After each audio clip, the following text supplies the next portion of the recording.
Hello बच्चों, मैं फिर से आ गया म्यूजिकल फीस वाला। देखिए, आज मैं बात करूंगा डिस्पर्सन ऑफ लाइट के बारे में, लेक्चर नंबर 30। और यहाँ पे देखिए, मैं पहले बताया था कि 29 तक लेक्चर हो चुका है, नॉर्मल इमरजेंस और ये सब हो चुका है। अब मैं बात करूंगा डिस्पर्सन ऑफ लाइट के बारे में। तो देखिए, इसको हिंदी में बोलते हैं प्रकाश का वर्ण विक्षेपण।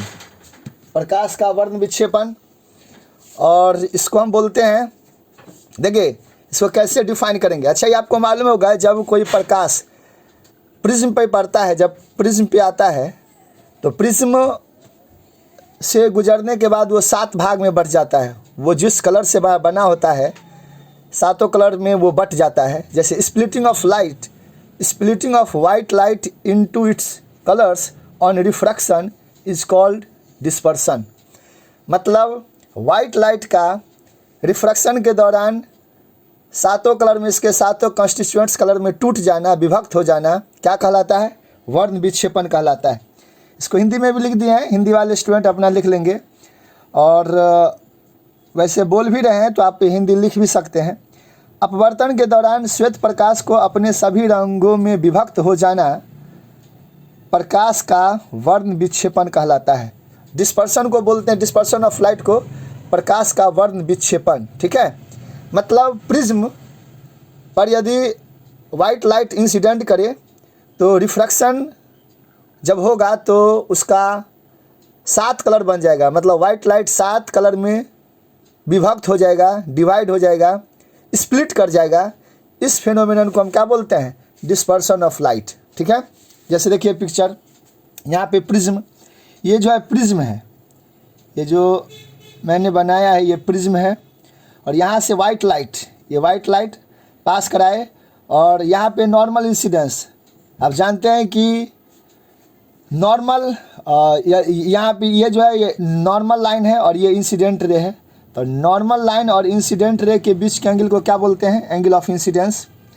ये नॉर्मल लाइन, ये जो ब्लू वाला है ये नॉर्मल लाइन, ये है नॉर्मल, ठीक है। और ये वाइट लाइट, इस दोनों के बीच के एंगल को हम बोलेंगे क्या? Angle of incidence. और ये प्रिज्म है। अच्छा, और ये क्या है? ये है एयर, ये है एयर। और इसका रिफ्रैक्टिव इंडेक्स तो मालूम है आपको, एयर का 1। और प्रिज्म का रिफ्रैक्टिव इंडेक्स हम ले लेते हैं म्यू।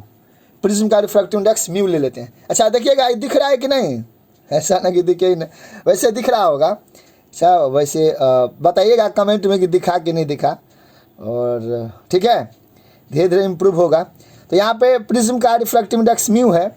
अब यहाँ पे लाइट जब एयर से प्रिज्म में इंटर करेगा तो देखिए, ये हुआ पॉइंट ऑफ इंसिडेंस।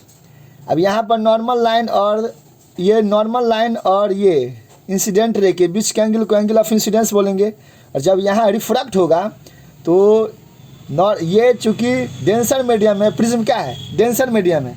इसका मतलब ये नॉर्मल की ओर झुक जाएगा, इसीलिए ये जो ब्लैक जो रे है वो नीचे की ओर झुका, नीचे झुका।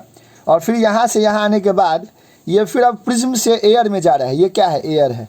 एयर में जा रहा है तो अब ये डेंसर से रेयर में जा रहा है, इसलिए नॉर्मल से दूर जाएगा। यहाँ पे ये देखिए, ये नॉर्मल लाइन है तो यहाँ से दूर जाएगा, ये ऐसे करके झुकेगा।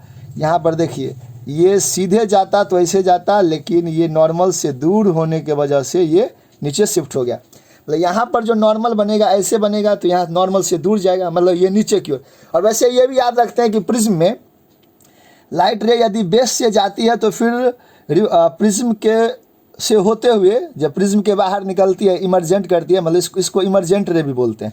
तो ये बेस की ओर ही चली जाती है। आप ऐसे भी याद रख सकते हैं, ऐसे भी याद रख सकते हैं। अब ये चूँकि 7 कलर्स में टूट गया, तो ये 7 कलर्स कौन कौन सा होगा? VIBGYOR, VIBGYOR। देखिए यहाँ पर चूँकि स्पेस कम था इसलिए ऐसा लिखे, तो यहाँ पे लिख दिए हैं VIBGYOR, विबजियोर। विबजियोर का मतलब क्या? V का मतलब वायलेट, ये आपको पता भी है लेकिन फिर भी बता रहे हैं, वायलेट। I से इंडिगो, INDIGO, इंडिगो। B से ब्लू, G से ग्रीन, Y से येलो, O से ऑरेंज और R से रेड, ठीक है, ये विबजियोर हो गया। चलिए, अच्छा आपको ये पता भी है, एक ट्रिक भी बनाए हुए और आपको मालूम भी होगा, रेडियो मिर्ची I love you ex girlfriend, उसमें क्या होता है कि विबजियोर में भी का फ्रीक्वेंसी ज़्यादा होता है, मतलब उसका उल्टा वेवलेंथ भी का कम होगा, सबसे कम वेवलेंथ होगा भी का और सबसे ज़्यादा वेवलेंथ होगा रेड का, ठीक है। तो यहाँ पर रेड का वेवलेंथ सबसे ज़्यादा, लैम्डा का वैल्यू जो है वो रेड का सबसे ज़्यादा होगा, वेवलेंथ किसका सबसे ज़्यादा होता है, रेड का, ठीक है, और फ्रीक्वेंसी किसका ज़्यादा, वायलेट का, बताए थे। अब देखिए, from Snell's law we can write μ1 sin 1 equal to, या μ1 sin I1 equal to μ2 sin R2, या μ2 या ऐसे भी बोल सकते हैं μ1 sin I बराबर μ2 sin R, ठीक है।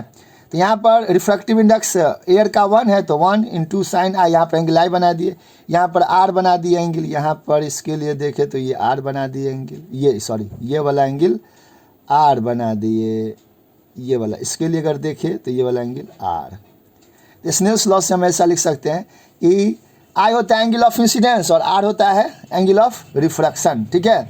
नॉर्मल लाइन और रिफ्रैक्टेड रे के बीच के एंगल को एंगल ऑफ रिफ्रैक्शन बोला जाता है, ठीक है, वो आपको मालूम है। अब देखिए इसमें क्या होगा, ये अगर कांस्टेंट, यहाँ 1 और साइन आई ये कांस्टेंट, अगर ये वैल्यू कांस्टेंट है तो यहाँ पर म्यू अगर बढ़ेगा, अगर म्यू घटेगा तो आर बढ़ेगा, क्योंकि दोनों का प्रोडक्ट क्या होना है, कांस्टेंट होना है, तो म्यू अगर घटता है तो आर बढ़ता है, ठीक है। अब देखिए from Cauchy law, from Cauchy relation हम ये जानते हैं, ये इक्वेशन हम जानते हैं, म्यू बराबर ए प्लस बी बट्टा लेमडा स्क्वायर, जहाँ ए और बी सब जो है वो कॉची कांस्टेंट है। लेमडा है क्या, लेमडा वेवलेंथ, लेमडा है वेवलेंथ, ये क्या है, ये है आपका वेवलेंथ, और ये है रिफ्रैक्टिव इंडेक्स। तो रिफ्रैक्टिव इंडेक्स मतलब इस रिलेशन से हम ये ऑब्जर्व करते हैं कि अगर वेवलेंथ, लेमडा का वैल्यू, लेमडा को बोलते हैं वेवलेंथ, म्यू को बोलते हैं रिफ्रैक्टिव इंडेक्स, लेमडा का वैल्यू अगर इंक्रीज करेगा तो म्यू का वैल्यू डिक्रीज करेगा, ठीक है।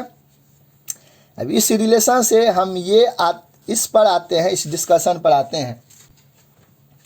We also know that delta बराबर mu minus 1 into A, prism formula जब बताए थे उस समय ये बात बताए थे कि एंगल ऑफ डेविएशन जो होता है वो म्यू माइनस 1 इंटू ए हो जाता है।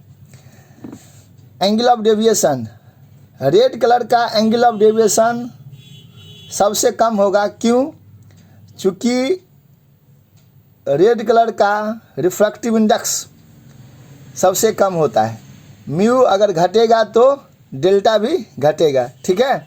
चलिए अब यहाँ देखिए, deviation of yellow light is the mean of all deviation, मतलब येलो लाइट का डेविएशन जो होता है वो सभी डेविएशन के मीन वैल्यू के बराबर होता है, एवरेज वैल्यू के बराबर होता है, इसीलिए येलो लाइट को हम मीन लाइट भी बोलते हैं। Yellow light is called mean light, ठीक है।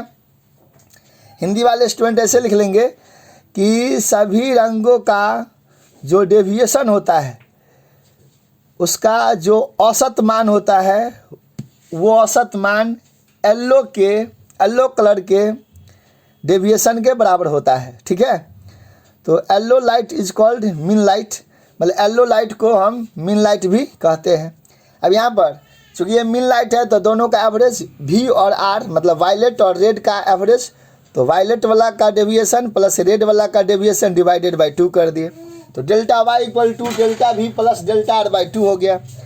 अब इसमें हम इसका वैल्यू पुट करेंगे, डेल्टा बराबर mu minus 1 into A put करेंगे तो हमारा म्यू वाई बराबर mu V plus mu R by 2 relation आ जाएगा। कैसे देखते हैं, देखिए यहाँ डेल्टा बराबर म्यू माइनस 1 इंटू ए, तो इसीलिए डेल्टा वाई, अगर वाई लिख रहे हैं तो हर जगह वाई लिखेंगे, तो म्यू वाई माइनस 1 इंटू ए। आप बोलिएगा ए में वाई काहे नहीं लगाए, तो अरे प्रिज्म एक के वन है, प्रिज्म तो एक ही लिए है ना, प्रिज्म एक ही है, तो प्रिज्म का जो एंगल है, प्रिज्म एंगल ये वाला ए, वो तो इसके लिए बराबर होगा, इसके लिए भी बराबर होगा, हर एक कलर के लिए प्रिज्म का एंगल क्या होगा, सेम, इसलिए यहाँ ए भी, यहाँ ए हो जाएगा। भी के लिए भी डेल्टा भी बराबर म्यू भी माइनस 1 इंटू ए हो जाएगा, ठीक है। अब ये रिलेशन, ये वैल्यू इसमें पुट कर देते हैं, इसमें, ठीक है, इसमें पुट करते हैं तो we observe that mu Y minus one into A बराबर mu V minus one into A plus mu R minus one into A divided by two. ठीक है। अच्छा ये देखिएगा, फास्ट तो नहीं बोल रहे हैं, स्पीड में तो नहीं बोल रहे हैं, वैसे बताइएगा। अच्छा, म्यू वाई ए माइनस, इसको खोल दिए, mu Y A minus A बराबर mu V A minus A plus mu R into A minus A divided by two, मतलब इसको सॉल्व कर रहे हैं। तो mu Y A minus A बराबर म्यू भी plus mu R whole into A या minus two A by two, दोनों में ये बट्टा में 2 है तो इसमें भी 2 बट्टा में आ जाएगा, इसमें भी आ जाएगा। तो mu Y A minus A बराबर म्यू भी plus mu R whole into A by two minus A minus 2a by 2 से 2 खत्म माइनस ए। अब ये बराबर के इस साइड भी माइनस ए, बराबर के इस साइड माइनस ए, बराबर के इस साइड माइनस ए, कट गया। ये बच गया अकेला म्यू वाई ए बराबर म्यू भी plus mu R into A by two, A से ए खत्म। Ultimately we get mu Y बराबर म्यू भी plus mu R by two. Mu है मतलब रिफ्रैक्टिव इंडेक्स, म्यू वाई है refractive index of yellow colour, ये refractive index of violet colour plus refractive index for red colour divided by 2, मतलब ये दोनों relation आपको माइंड में रखना है। ठीक है, चलिए तो ये समझ में आया कि नहीं आया ये भी बताइएगा, और कैसा लगा ये भी बताइएगा, और आवाज़ पता चला कि नहीं पता चला, कहीं पर डिस्टर्ब हुआ क्या हुआ, अक्षर पता चला कि नहीं चला, ये सब बताइएगा। ठीक है, कमेंट करिएगा श्योर, और फिर इसके आगे मिलते हैं नेक्स्ट एपिसोड में। तब तक के लिए बाय, थैंक यू।